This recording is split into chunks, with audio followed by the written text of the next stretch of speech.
നടിയെ ആക്രമിച്ച കേസിൽ പൾസർ സുനി അടക്കമുള്ള പ്രതികളെ തൃശൂർ വിയൂർ സെൻട്രൽ ജയിലിലേക്ക് എത്തിച്ചിരിക്കുകയാണ്. MS ലിഷോയുണ്ട് തൃശൂരിൽ നിന്ന് വിവരങ്ങൾ നൽകാനായിട്ട്. ലിഷോയ്, ഇപ്പോൾ ഈ പ്രതികളെ സെൻട്രൽ ജയിലിലേക്ക് എത്തിച്ചിരിക്കുന്നു. അതായത് ഇവർക്ക് എന്ത് ശിക്ഷയായിരിക്കും ലഭിക്കുക എന്നുള്ളത് നമുക്ക് 12-ാം തീയതി മാത്രമേ അറിയാൻ സാധിക്കൂ. തീർച്ചയായും ഏകദേശം 2:30 ഈ കൊച്ചിയിലെ നടപടിക്രമങ്ങളൊക്കെ തന്നെ പൂർത്തിയാക്കിയ ശേഷം അവിടെ നിന്നും ഈ പ്രതികളെ 6 പ്രതികളെ തൃശ്ശൂരിലേക്ക് കൊണ്ടുവന്നത്. ഏകദേശം 4:30 ഈ പ്രതികൾ തൃശ്ശൂർ വിയൂർ സെൻട്രൽ ജയിലിലേക്ക് എത്തിച്ചത്.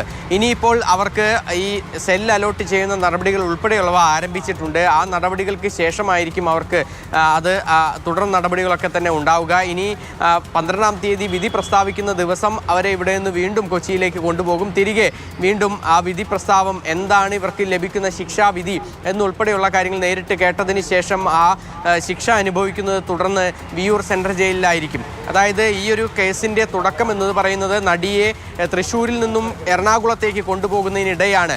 ആ ഒരു കൃത്യത്തിൽ നേരിട്ട് പങ്കാളികളായ ആളുകളെയാണ് ഇപ്പോൾ ഈ തൃശ്ശൂർ വിയൂരിലേക്ക് തന്നെ എത്തിച്ചിരിക്കുന്നത്. എന്തായാലും തുടർ നടപടികളൊക്കെ തന്നെ ആരംഭിച്ചിട്ടുണ്ട്. ഇനിയിപ്പോൾ ജയിൽ വകുപ്പിൻ്റെ ഭാഗത്തു നിന്നും ഇവർക്ക് അലോട്ട് ചെയ്യുന്ന സെല്ലുകൾ ഉൾപ്പെടെയുള്ള കാര്യങ്ങളൊക്കെ തന്നെ ഇനി ഇപ്പോൾ അത് തീർച്ചയാക്കേണ്ട ഒരു നടപടിക്രമങ്ങൾ ഇപ്പോൾ പുരോഗമിക്കുകയാണ്. തുടർന്ന് അടുത്ത ദിവസം വീണ്ടും കൊച്ചിയിലേക്ക് കൊണ്ടുപോവുകയും അതിനുശേഷം ശിക്ഷാവിധിക്ക് ശേഷം തിരികെ തൃശ്ശൂർ വിയൂർ സെൻട്രൽ ജയിലിലേക്ക് തന്നെ എത്തിക്കുകയും ചെയ്യും.